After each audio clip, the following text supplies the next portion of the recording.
আল্লাহ গো, এত ওয়াজ করি, এত নসিহত করি, আমার মরণটা ঈমানের সাথে হইবনি। আল্লাহ গো, এত ওয়াজ করি, এত নসিহত করি, আমার মরণটা ঈমানের সাথে হইবনি।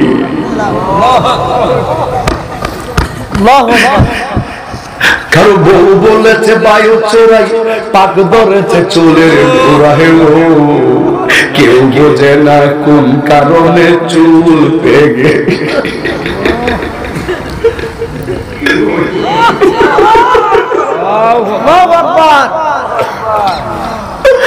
কেউ বোঝে না চোখে আমার কি হয়েছে, আমি বলি আমার মরার চিঠি এসেছে। আজকে বলো না কাজ আছে, কাজকে বলো, সবাই বলতেন না, নামাজকে বলো না কাজ আছে, কাজকে বলো আমার নামাজ আছে। নামাজ বিহীন পরকালে কি জবাব দিবে তুমি প্রভুর কাছে? কথা বলেন ঠিক কিনা?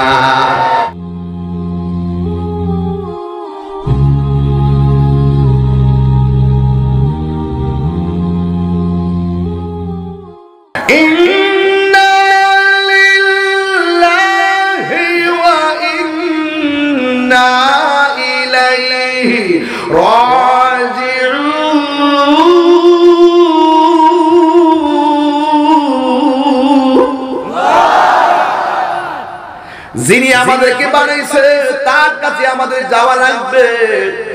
গত সপ্তাহে আমি একটা জানাজার নামাজ পড়াইছি, মহিলা, আমি দাঁড়ায় নামাজ পড়াইছি। ওই জায়গার ভিতরে নামাজ দাঁড়াইবার আগে আমি মনে মনে একটা ভাবনা নিছিলাম, আজকে আমি যার জানাজার নামাজ পড়াইতে দাঁড়াইছি গো, একদিন তো আমার জানাজার নামাজ পড়ার জন্য মানুষ এমন ভাবে লাইন দিয়ে দাঁড়াবে।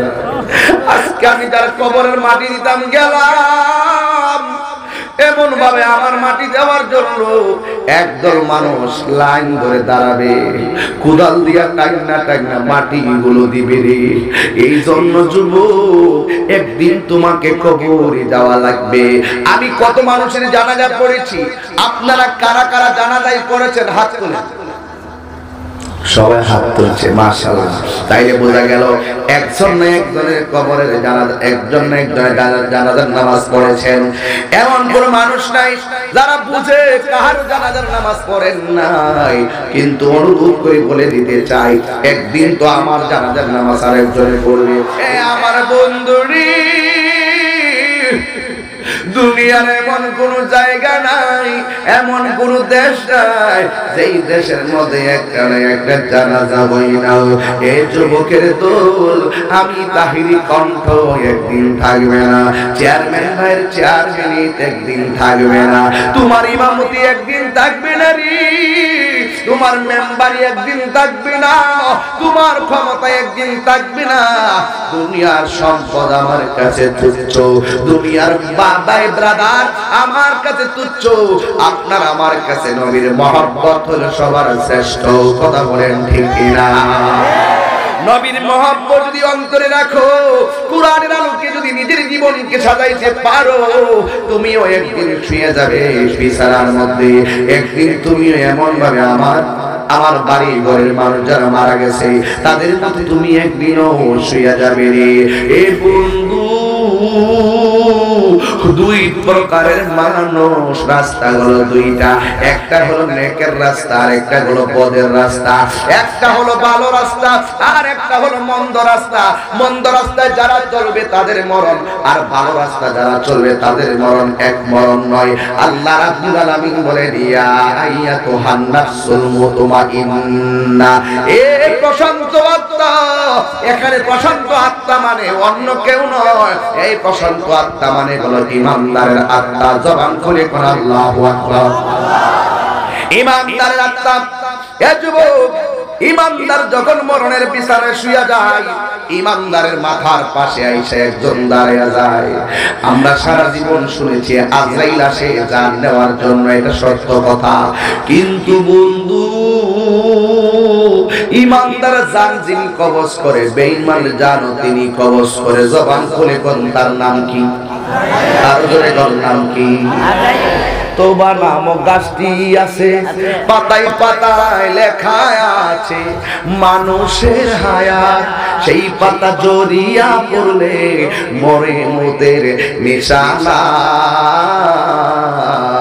আজরাইলা শিলে কারো কফিয়ত চলবে না রে মানুষ, কফিয়ত চলবে না। সে যে নামে আজরাইল সঠিক সময় হানাগরির ঘরে হইবে হাজির।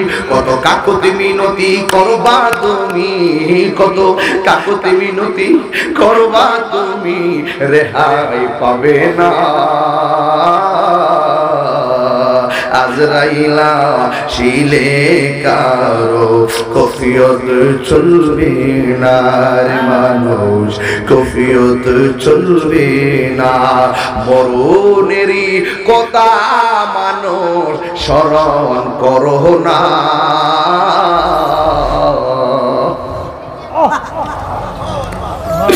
হে বন্ধুরি, হাজার হাজার মানুষ তাহিনী যখন বয়ান করে, জন্মের পর আমি কোন ময়দানে স্টেজ খালি পাই নাই, সব স্টেজ ভরপুর পেয়েছি।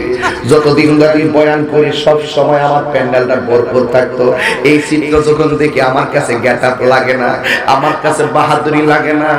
আমি শুধু একটা কথা কল্পনা করি, আজকে আমার সুর আছে যেমন তেমন, গায়ে জোর আছে যেমন তেমন, কিন্তু যতদিন আমার সুর আর জোর আছে গো, ততদিন হাজার হাজার মানুষ লাইন ধরে আমার বয়ান শুনতে আসবো। এমন একটা সময় আসবো আমি চাইলেও সুর দিতে পারবো না, চাইলেও জোর দেখাইতে পারবো না। আমি যদি বলি হাজী আব্দুল হান্নান সাহেব আগের মতো চোখে দেখেননি, তিনি বলবো না দেখি না। আগের মতো জোর পাননি, তিনি বলবো না আমি পাই না। আগের মতো দৌড়তে পারেননি, তিনি বলবেন না আমি পারি না। কয়ে কেন? কয়ে এটাই তো জানি না কেন, কোন দিকটা জোর গেছে আমি এটাও টের পাই নাই, কোন দিকে শক্তি হারাইলাম আমি টের পাই নাই।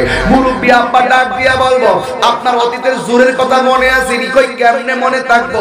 অতীতে যে বস্তা টানছেন মনে আছে, অনুভূতি আছে? কয় না অনুভূতি নাই। কেমনে?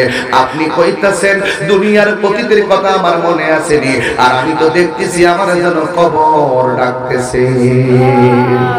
এই জন্য আমি প্রায় সময় বলি আগের মতো চোখে আমি দেখি না তেমন, চোখ জানি হইয়া গেছে কেমনের কেমন।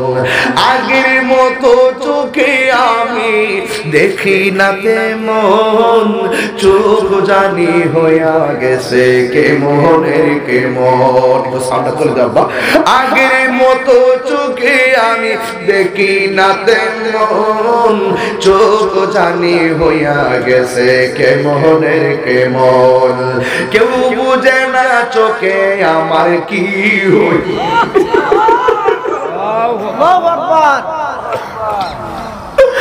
কেউ বুঝে না চোখে আমার কি হয়েছে। আমি বলি আমার মরার চিঠি এসেছে।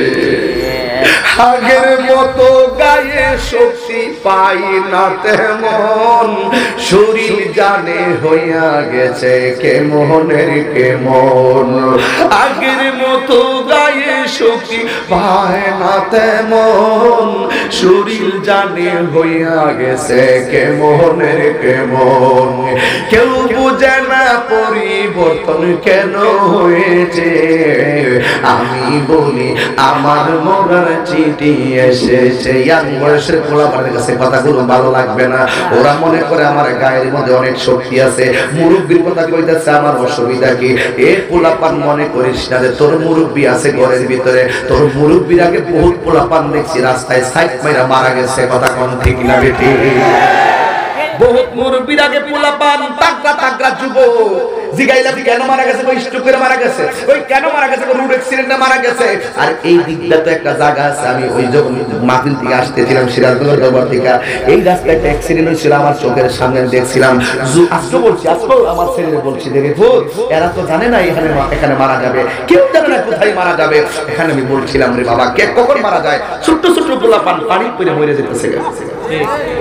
এই যে আমার একটা বোন মারা গেল, ডেলিভারির সময় মারা গেল, কিন্তু 4 দিনের বাচ্চারা কে মারা গেছে সে আগেও জানে না বাচ্চারা কে মারা যাবে। কারণ বাচ্চারা 10 মাস 10 দিন মা পেটের মধ্যে রাখছে, কত স্বপ্ন ছিল বাচ্চার চেহারা দেখবে। আল্লাহর কেমন লীলা, বাচ্চারা আছে, বাচ্চার মাটা মারা গেল, 4 দিনের বাচ্চা এই রাতে মারা গেছে ডেলিভারিতে। ও বন্ধুরি, কেউ জানে না কখন তুমি মরবা। এই জন্য যুবক আমি তোমারে বলে দিয়ে যাই, আমি মরণের কথা কইছি, একটা যুবক এখানে হাসি দিছে, আরে বাবা তুই যে হাসি দিলি তোর জীবন তো ধ্বংস হয়ে যাইব, যে এই পুরো মুহূর্তে সাইডা ফিরে মরে যেতে পারিস রে। এই জন্য সব সময় মরণের কথা খেয়াল করবা। আল্লাহর হাবিব বলেন, কেউ যদি দিনে নাইতে 20 বার মরণের কথা খেয়াল করে, ওই দিন যদি তার মরণ হয়ে যায়, আমার আল্লাহ তার মরণটাকে শহীদের খাতায় লিখে দিবে। এই জন্য আপু পায়ের মধ্যে হাত দিয়া বলি, ঘন্টা কানেক বয়ান করো, কাউকে বিরক্তি করব না, চোখের পানি ফালায় আজকে বিদায় হয়ে যাইতাম চাই। সুন্দরপুর সোনারঘাটের এই হানাগড়ির মানুষগুলো আজকে হৃদয়ের ভিতরে একটা প্রেম নিয়ে বাড়িতে যেতে চাই। রাস্তা হলো দুইটা, একটা হলো ভালো রাস্তা, আর একটা হলো মন্দ রাস্তা। ভালো রাস্তায় যদি তুমি থাকবা, তোমার কাছে যখন আজরাইল আসবে, হানাগড়ির ঘরের দরজার মধ্যে আজরাইল আসবে, আইসা ঘরের দরজায় দাঁড়াইব। হানাগড়ির মানুষ মুমূর্ষ অবস্থায় বিছানায় শুয়া রইল, তার ডান পাশে আপনজন বসা, বাম পাশে আপনজন বসা, কিন্তু ওই সময় ঘরের মানুষ তার মুখের মধ্যে পানি দেয়, কিন্তু মানুষটা টের পায় না। ঘরের দরজার মধ্যে একজন দাঁড়াইয়া রইছে, যার পা হলো জমিনে আর মাথা হইল আসমানে। জবান খুলে কর আল্লাহু আকবার। ও আম্মা গো, ও আমার চুড়ারু গাড়ির মা, মা গো দিলটা নরম করে চোখের পানি ফালাইয়া দাও। আর তোমার সন্তানের জন্য বৈশা বৈশা দোয়া করো, যেন আল্লাহ তোমার সন্তানটারে হেদায়েতের রাস্তায় রাখে। তোমার দোয়াটা আল্লাহর কাছে অনেক দামি।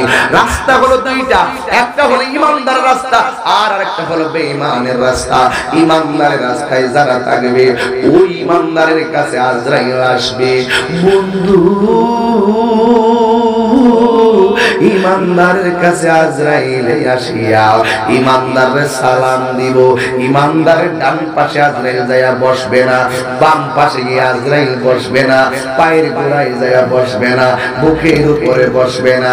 ওই জন্য দেখলাম বারা ইবনে আযিব রাদিয়াল্লাহু তাআলা আনহু, হযরতে বারা ইবনে আযিব রাদিয়াল্লাহু তাআলা আনহুর হাদিসটা ওই দিন তাহাজ্জুদ নামাজের পরে আমি পড়ছিলাম, নিজে তাহাজ্জুদ নামাজের টাইমে হাদিসটা পড়া বড় ভালো লাগছে।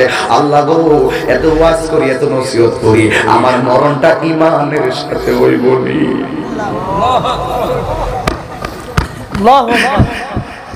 কারো বউ বলেছে বায়ু চোরাই, পাক ধরেছে চুলের গোড়া হেলো, কেউ বোঝে না কোন কারণে চুল পেগে, কেউ বোঝে না কোন কারণে চুল পাকছে। জিগায় আপনার কেমন মনে ওই লোকটা গোসল তো পাকছে না, যেন কবরের মাটি আমার ডাকতেছে। ওই আমার হানাগড়ের মানুষ জবানটা খুইলা আল্লাহর ডাক দিয়া কোন আল্লাহু আকবার, আল্লাহু আকবার। আগের মতো গায়ে শক্তি পায় না তেমন, শরীর যেন হইয়া গেছে কেমনের কেমন, কেউ বুঝে বুঝে না গায়ে কি হয়েছে, আমি বলি আমার মরার চিঠি এসেছে। আল্লাহ গো একটু তাকিয়ে দেখো না, আল্লাহ একটু তাকাও না গো মাবুদ, মায়ার নজরে তাকাও। একটা পোলা পানের মুখের মধ্যে হাসি নাই, ওরা কোথায় খাও কোথায় ঘুম, পাগলের মতো তোমার কাছে। কেউ বুঝি মারে হারাইয়া হাজির হয়ে গেছে, কেউ বুঝি বাবারে হারাইয়া হাজির হয়ে গেছে, কেউ বুঝি নিজের জীবন নিয়ে চিন্তা করে হাজির হয়ে গেছে, কেউ ঋণগ্রস্ত হয়ে হাজির হয়েছে, কেউ রোগ লইয়া হাজির হয়েছে। আল্লাহ আল্লাহ গো ও বন্ধু, আজরাইল ইমানদারের কাছে আইবো, আইসা ইমানদারের মাথার কাছে যায়া বসবে, মাথার কাছে বইসা ইমানদারের মাথার চুলের মধ্যে এইভাবে, এই চুলের ভিতরে এইভাবে আশ্রয় আশ্রয়া দিব। ও বন্ধু আমার নসিব এমন হইবনি, ইমানদারে আজরাইল আইসা মাথার টুপি থাকলে খুললা চুলগুলারে এমন ভাবে আশ্রয় আশ্রয়া দিব, ইমানদারে এইভাবে শুয়ে থাকবো, আজরাইলে এমন ভাবে আশ্রয় আশ্রয়া দিব রে বাসু। ইমানদারের পাশে আপনজন বইয়া থাকবো, ইমানদারের মাথায় যখন আজরাইলে আশ্রয় আশ্রয়া দিব, ইমানদারের তখন ঘুম ঘুম একটা ভাব আইব। আজরাইলে বলবে ও আল্লাহর বান্দা, আমি আইছি তোমার রূহটা নিবার লাগা, একটু পরে তোমার রূহটা আমি জানটা কবজ করে ফেলামো। ইমানদার ডাক দিয়া বলবো আজরাইল দেরি কইরো না, দেরি কইরো না গো, দেরি কইরো না, তাড়াতাড়ি রূহটা লইয়া যাও, আমি আমার মালিকের সাথে দিদারের জন্য, সাক্ষাতের জন্য আমার মনটা পাগল পাগল হইয়া রইছে। ইমানদার মরণের ভয় করে না, ইমানদার মরণের ভয় করে না গো, ইমানদার মরণের ভয় করে না। ইমানদার তখন বলবে আমার রূহটা লইয়া যাও। ইমানদার রূহটা যখন নেওয়ার সময় হবে, একটু আগে আল্লাহ একটা ফেরেশতারে ডাক দিয়া বলবে, ফেরেশতা হানাগরির আমার আল্লাহ, আমি আল্লাহর বান্দা, মাহবুব বান্দা, আমার প্রেমের বান্দা, আমার খাঁটি বান্দা, রূহটা কবজ হইব, তুই কি লাগা ইল্লিনে বৈশা রইছ, তাড়াতাড়ি যা হানাগরি ইমানদারের কাছে যা। আজরাইল রূহটা লওয়ার সাথে সাথে তোর হাতের মধ্যে একটা কাফনের কাপড় ল, তোর আরেক হাতের মধ্যে একটা আতরের বোতল ল, লইয়া আতরটা তোর কাফনের মধ্যে ঢেলে দিবি, আর এই কাফনটার একেবারে সুঘ্রাণ বানাইবি, বানাইয়া তুই যা হানাগরি ইমানদারের বাড়ি যা রে, যাইয়া আজরাইলের রূহটা যখন নিব, তুই হানাগরিতে যাইয়া ওই মনে কথার কথা বলতেছি, তুই এলাকার মধ্যে যাইয়া ওই ইমানদারের রূহটার তোর কাফনের কাপড়ের মধ্যে লইবি। গো আল্লাহ আমি কোথায় যাব? ওই ইমানদারের কাছে যাবে। আজরাইল ইমানদারের রূহ নেওয়ার সময় বসবে মাথার পাশে, কিন্তু আল্লাহ যেই সুন্দর ফেরেশতারা পাঠাইবো, এই ফেরেশতাটাকে আমার আল্লাহ বললেন তুই কিন্তু ইমানদারের অন্য কোথায় বসবি না, আজরাইলে বসবে মাথার পাশে, আর তুই বসবি ইমানদারের দুইটা চোখের মাঝখানে। আর সুরে সুরে কোন আল্লাহু আকবার। এই দুনিয়া বুঝি তোরে এমন ভাবে ধরছে, আসল বাড়ির বয়ান হয়, নকল বাড়ির যাইবার লাগা পাগল হইয়া গেছো। ঘুম তো জীবনে কই ঘুমাইছ না, কবরে গেলে বুঝবা কয় মাসে কয় দিন কয় বছর যায় সেদিন বোঝা যাবে। এবার ইমানদারের দুইটা চোখের মাঝখানে আজরাইল ওই ফেরেশতারা আইসা বসবে। এখন আমারে প্রশ্ন করেন তাহির হুজুর, ও তাহির হুজুর, আমার আল্লাহ আজরাইলকে পাঠাবে রূহটা নেওয়ার জন্য, কিন্তু ওই ফেরেশতাটাকে দুইটা চোখের মাঝখানে কেন বসার জন্য পাঠাবে? কেন পাঠাবে জানেননি? ইমানদারের রূহটারে ওই কাফনের ভিতরে লওয়ার জন্য আমার আল্লাহ তারে পাঠাইবে। এখন বলবেন হুজুর, হানাগরি যদি কেউ মারা যায়, তার বডিটারে কাফন দিয়া পেছেবের লাগা সুন্দরপুর বাজার থেকে কাফন কিনে আনে, চুনারোঘাট বাজার থেকে আতর লোবান আনে। ও হুজুর, এই হানাগরির মানুষের বডিটারে সুন্দর করে বাইন্ডিং করার জন্য কাফনের কাপড় কিনে আনে, কিন্তু আমার আল্লাহ কাফনটা কেন পাঠাইলো? আমার দুনিয়ার মানুষ মানুষ আমার দেহটারে বাইন্ডিং করার জন্য কাফন কিনলো, আর আমার আল্লাহ ইমানদারের সম্মানে ইমানদারের রূহটারে রিসিভ করার জন্য আমার আল্লাহ যে কাফনটা পাঠাইবো, এই মার্কেট দুনিয়ার কোনো মার্কেট নয়, যেই মার্কেট থেকে কাপড়টা পাঠাবে ওই মার্কেটের নাম হলো জান্নাতুল ফেরদাউস। ওই জান্নাতুল ফেরদাউসের ওই কাফনের কাপড় টানবে, আনার পরে যখন সে বসবে ইমানদারের রূহটারে আজরাইলে যখন কবজ করবে, আজরাইলে মাথার মধ্যে আঙ্গুল দিয়ে এমনি আশ্রাইয়া দিব, আর ওই দিক দিয়ে ইমানদারের চোখের মধ্যে একটা ঘুম ঘুম ভাব আসবে। সন্তান মায়ের স্তন থেকে দুধ পান করতে করতে যেমনি ঘুমায়া যায়, ইমানদারের মরণের সময় এমন ভাবে ঘুমায়া যাইব। সন্তান যেমন মায়ের স্তন থেকে দুধ পান করতে গিয়ে ঘুমায়া গেলে টের পায় না, ইমানদারের রূহটারে আজরাইলে নেওয়ার সময় ইমানদার এমন ভাবে টের পাবে না। যখন রূহটা নিয়ে যাবে আজরাইলের সামনে, ওই 14টা চোখের মাঝখানে যে ফেরেশতা, ওই ফেরেশতা বলবে আমার হাতের মধ্যে রূহটা দাও। ওই রূহটাকে ওই ফেরেশতা কাপড়ের মধ্যে রাখবেন, রাইখা এই কাপড়টারে বাইন্ডিং করবেন, বাইন্ডিং কইরা উপরের দিকে উড়াল দিলে, উপরের দিকে যাওয়ার পরে ফেরেশতাদের একটা মঞ্জিল, ওই মঞ্জিলটা গেট লাগানো থাকবে, ওই মঞ্জিলের যার সামনে যাইয়া ওই ফেরেশতাটা ইমানদারের রূহটারে কাফন দিয়ে বাইন্ডিং করে দাঁড়াবে। এ বন্ধু, ও বন্ধু রে, ওই ফেরেশতারা ডাক দিয়া বলবে কে গো? ওই আমি আসছি ইমানদারের রূহ লইয়া। এবার ওই ফেরেশতা, ওই মন্দিরের ফেরেশতা ইমানদারের সালাম দিয়া গেটটা খুলে দিবে। এবার দ্বিতীয় প্রথম আকাশে যাবে, প্রথম আকাশের গেটটা খুলে দেওয়া হবে, দ্বিতীয় আকাশে যাবে, দ্বিতীয় আকাশের গেটটা খুলে দেওয়া হবে, তৃতীয় আকাশে যাবে, তৃতীয় আকাশের গেটটা খুলে দেওয়া হবে, চতুর্থ আকাশে যাবে, পঞ্চম ষষ্ঠ সপ্তম আকাশে যাবে, এই গেটটা খুলে দেওয়া হবে। আল্লাহ ডাক, আল্লাহ আকবার জোরে হবে, আল্লাহ ডাক দিয়া বলবে ও ফেরেশতা গো,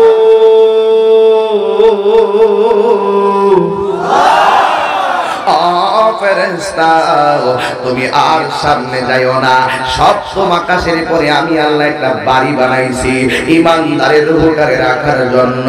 ওই জায়গাটার নাম হলো ইল্লিন।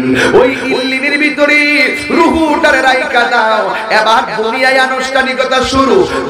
বড়ই গাছ থেকে বড়ই পাতা পাড়া হলো, চুলার ভিতরে গরম পানি বসানো হলো। এত পাতা থাকতে বড়ই পাতা দিয়ে কেন পানিটা গরম করে, এই বেদ তো আজ পর্যন্ত জানলাম না।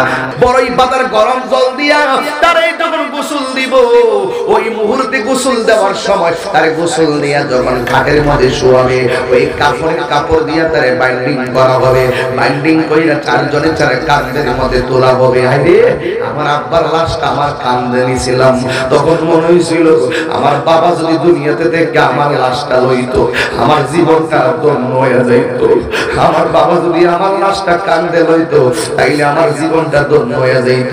কিন্তু আমি আমার বাবার লাশটা যখন কাঁধে লইছি, মনে হইতাছে যেন এই মুহূর্তে আমি দুনিয়া থেকে বিদায় হয়ে যাই, বাবার সঙ্গে আমিও যেন অন্ধকার কবরে চলে যাই।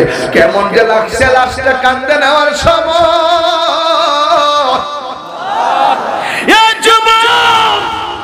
তোরে আমি কিভাবে বুঝাবো? আমার ভাষা নাই, আমার ভাষা নাই।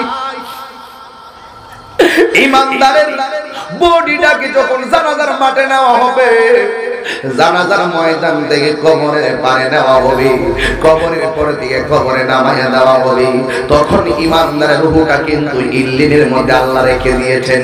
এই দিক দিয়া ইমানদারের বডিটাকে কবরস্থানে নিয়ে যাইতেছি। এবার কবরস্থানে নিয়ে যখন কবরে নামাইয়া দিল, আর ইমানদারের কবরের উপরে যখন বাঁশগুলা দিল, বাঁশের উপরে যখন চাটাইগুলা দিল, গত 2 মাস আগে আমার মুরিদের আব্বা মারা গেছে। আমি জানাজা নামাজ পড়াইছিলাম, আবার গুরুস্থানে আমি গেছি।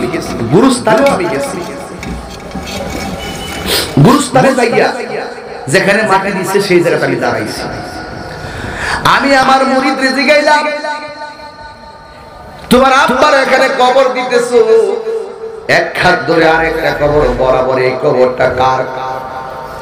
আমার মুরিদ বলল, বাজার এই কবরটা আমার আম্মার কবর। কার কবর? আমার আম্মার কবর। তার বাবা মারা গেল আজকে, তার মা মারা গেল অনেকদিন আগে, কিন্তু দুইটা কবর পাশাপাশি, একটা কবর থেকে আরেকটা কবরের দূরত্ব মাত্র 1 হাত। আমি এই চিত্রটা দেখা নিজের আর সামলাইতে পারি নাই। সারা জীবন স্বামী স্ত্রী একটা সংসারে বসবাস করলো, আজকে আসল বাড়ির নাম হলো কবর। ওই জায়গায় যায় 1 হাত ধরে আরেকজন পাশাপাশি শুয়ে রইছে। কে জান্নাতি, কে জাহান্নামী, কে সুখে, কে দুঃখে, কে ভালো, কে মন্দ, স্বামী স্ত্রী পাশাপাশি শুয়ে রইছে, চিরকাল শুয়ে থাকবে। একজন আরেকজনের খবর নেওয়ার ক্ষমতা না। কি নির্মম ইতিহাস, কি নির্মম ইতিহাস। একজন আরেকজনের পাশাপাশি। ওই মুহূর্তে আমি দেখলাম, হিন্দি মিন টাইমে আমি দেখলাম দুইজন পাশাপাশি শুয়ে রইছে। বন্ধুরে আমার, এটাই হলো পৃথিবী। স্বামী এত আপন কবরের সঙ্গী হবে না, স্ত্রী এত আপন কবরের সাথী হবে না, আপনার বন্ধু আপনার কবরে আপন হবে না।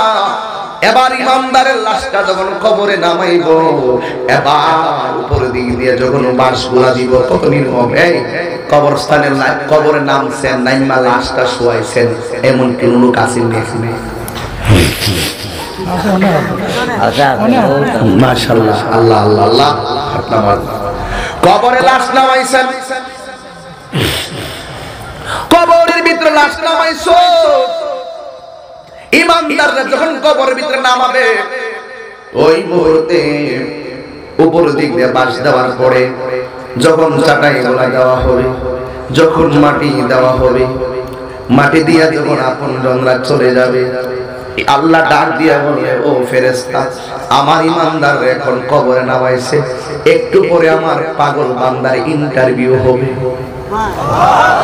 জোরে বলুন কি হবে? একটু পরে ইন্টারভিউ হবে, একটু পরে ঈমানের পরীক্ষা হবে গো। এবার ইমানদারের কবরে দেওয়ার পরে আল্লাহ বলবেন, ও ফেরেশতা, যেই রূহটা গিলে রেখেছো, ওই রূহটা নিয়ে ইমানদারের ভিতরে ঢুকায়া দাও। ইমানদারের ভিতরে ঢুকায়া দিবা। আল্লাহ কোরআনে বলেন, আল্লাহ রাব্বুল আলামিন কোরআনে এভাবে বলেছেন, কাইফা তাকফুরুনা বিল্লাহি ওয়া কুনতুম আমওয়াতান ফাআহইয়াকুম সুম্মা ইউমীতুকুম সুম্মা ইউহয়ীকুম। আল্লাহ জীবন দিয়েছে, আবার যখন মরণ দিব, আবার ফেরেশতার মাধ্যমে কবরে যাওয়ার পরে রূহটা যখন দিয়া দিবে, কেমন লাগে দেখেন। আমার দিকে তাকান, একবার দেখেন কেমন লাগে। কবরের মধ্যে শুয়ে রইলাম, মাথার পাশে একটা বাঁক দিল, বুকের উপরে আরেকটা বাঁক রাখলো, পায়ের তলার মধ্যে একটা বাঁক রাখলো। আমি ডেড বডি, আমি মইরা রইলাম। হঠাৎ করে আমার ভিতরে আইনা ফেরেশতা রূহটা ঢুকাইয়া দিল। বাস হঠাৎ করে আমি কবরে জিন্দা হয়ে গেলাম। কবরে যখন জিন্দা হয়ে গেছি, আমি তখন তাকাইয়া দেখব, ডান পাশে আমার মাটি, বাম পাশে আমার মাটি, সামনে মাটি, পিছনে মাটি, এমন মাটি মাটি মাটি মাটি মাটি মাটি। ওই মুহূর্তে ইমানদার জিন্দা হয়ে যাবে। আমার নবী, আপনার নবী বলে, ইমানদার জিন্দা হওয়ার সাথে সাথে তার আপনজনরা, তার বাবা, তার ভাই, তার 14 গোষ্ঠী তার মাটি দিয়া চলে যায়। রূহটা দেওয়ার পরে ইমানদাররা কবরের ভিতরে থেকে আপনজনদের পায়ের আওয়াজ শুনতে পায়। তার বাবা যে হাইটা যাইতেছে, বিদায় দিতেছে, কবর থেকে ইমানদার শোনার ক্ষমতা পাবে। এবার ইমানদারের কি হবে? ইন্টারভিউ হবে। ইমানদার তখন একা একা শুয়ে রইল। ওই মুহূর্তে আপনজনরা সবাই চলে গেছে, আর উপর থেকে দুইজন ফেরেশতা কবরে নামবো। নামার সময় ইমানদারের সালাম দিব। ইমানদার এমনি বইসা থাকবে, শুয়ে থাকবে। কে কই আমরা হইলাম মুনকার নকির, এইভাবে তুল্লা বসাইব। ওই চিত্রটা যে কেমন লাগে গো, এই চিত্রটা যে কেমন লাগে। সাদা একটা কাপড় লইয়া ইমানদার কবরে এমনি বইব। বসার পরে ওই মুনকার নকির ইমানদার ডাক দিয়া বলবে, এখন তোমার ইন্টারভিউ হবে। ডাক দিয়া কে মার রাব্বুকা, ইমানদার বলবে রব্বি আল্লাহ। ইমানদারে প্রশ্ন করবে মার রাব্বুকা, সবাই জবাব দিয়া কোন রব্বি আল্লাহ। সবাই রব্বি আল্লাহ, সবাই বল রব্বি আল্লাহ। ওয়ামা দীনুকা, আরো জোরে দীনিয়াল, আমার ধর্ম ইসলাম। ওয়ামা কুনতা তাকুলু ফি হাক্কি হাযার রাজুল, তিনি হলো আমার নবী রাহমাতুল লিল আলামিন। যেই মাত্র ইমানদার জবাবটা দিয়া দিবে, কেমন লাগবে? ভালো। দুনয়নে রাসূল পাক দেখলে কেমন হতো, জন্ম আমার নবীর যুগে হলে কেমন হতো। সুবহানাল্লাহ বলেন। ইমানদার উত্তর দিয়ে দিবে, আল্লাহ ডাক দিয়ে বলবে, এ ফেরেশতা, আমার ইমানদার কবরের প্রশ্নের উত্তর দিয়ে দিছে। দুনিয়ার মানুষ তারে দুনিয়ার কাপড় দিয়া কবরে শুয়াইছে। সারা জীবন আমার পাগল কবরের ভিতরে থাকবে, এই ছোট্ট পাতলা কাপড়ে ঘুমাইতে পারবে না। এ আমার ফেরেশতারা, আর দেরি করো না, জান্নাতের ভিতরে যাও। জান্নাতে যাইয়া আমার পাগলের জন্য জান্নাতে একটা গালিচা আনো। ওই তার কবরের ভিতরে জান্নাতে একটা গালিচায় তারে ঘুম পাড়াইয়া দাও। জবান খুলে কন্যা আল্লাহু আকবার। এবার ইমানদার জান্নাতি গালিচায় যখন শুইব, কেউ আমি কয়েকটা খাটের কথা বলবো। খাট বক্সার চিনেননি? বিয়া করলে তো বেলা বক্সার ছাড়া কেউ মানই না।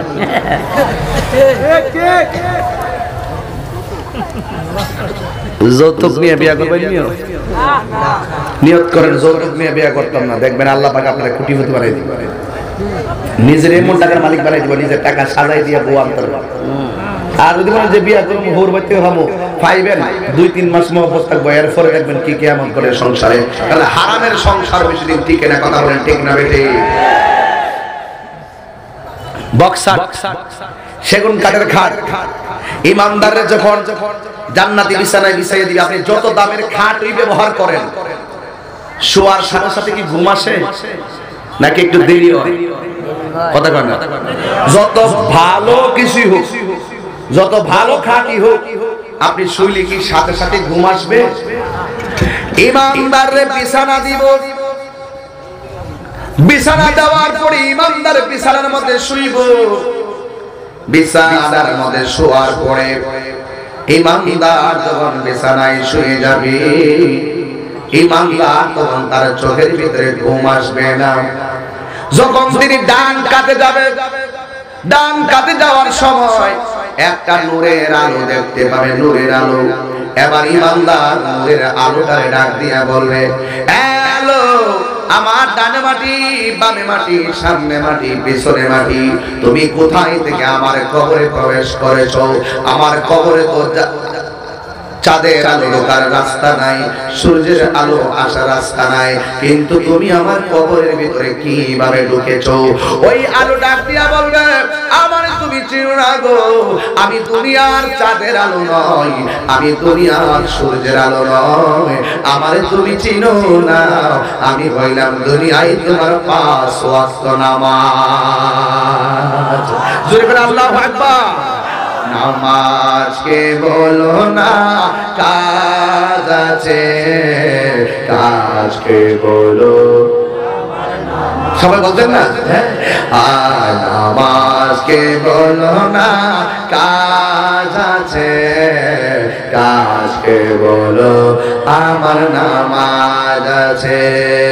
নামাজ বিহীন পরকালে কি জবাব দিবে তুমি প্রভুর কাছে? কথা বলেন ঠিক কিনা? এ বন্ধুরি, নামাজ ছাড়া কোনো পিশাবগিরি আছে? কথা কথা কেন? নামাজ ছাড়া কোনো পিশাবগিরি আছে? এ যুবক ইমানদার যখন ডান কাতে যাবে তখন দেখবে একটা নূরের আলো, ওই আলোর জবান খুলে যাবে। আলো ডাক দিয়া বলবে আমার চিনো না, আমি হইলাম দুনিয়ায় তোমার 5 ওয়াক্ত নামাজ। আবার যখন বাম কাতে যাবে আর একটা নূরের আলো দেখতে পাবে, এবার জিগাইব তুমি কেডা? আমার কবরে আলো দিতেছো, যেই কবরে বাতি নাই তুমি বাতি হয়ে সাথী হয়ে আমার সঙ্গে কথা বলতেছো, তুমি কেডা গো? ওই আলোটা ডাক দিয়া বলবে আমারে তুমি চিনো না, আমি হইলাম দুনিয়ার তোমার কোরআন তেলাওয়াত। ওই কোরআন তেলাওয়াতটাকে আলো বানাইয়া তোমার অন্ধকার দূর করার জন্য আমার আল্লাহ আমারে পাঠাইছে। এই হলো ইমানদারদের সুখ। ইমানদার ডান বাম কাত দিয়ে এমন একটা ঘুম ঘুমায়া যাইব, কতদিন পর্যন্ত ঘুমায়া থাকবে? আল্লাহ বলেন ইযা যুলজিলাতিল আরদু জিলজালাহা ওয়া আখরাজাতিল আরদু আসকালাহা ওয়া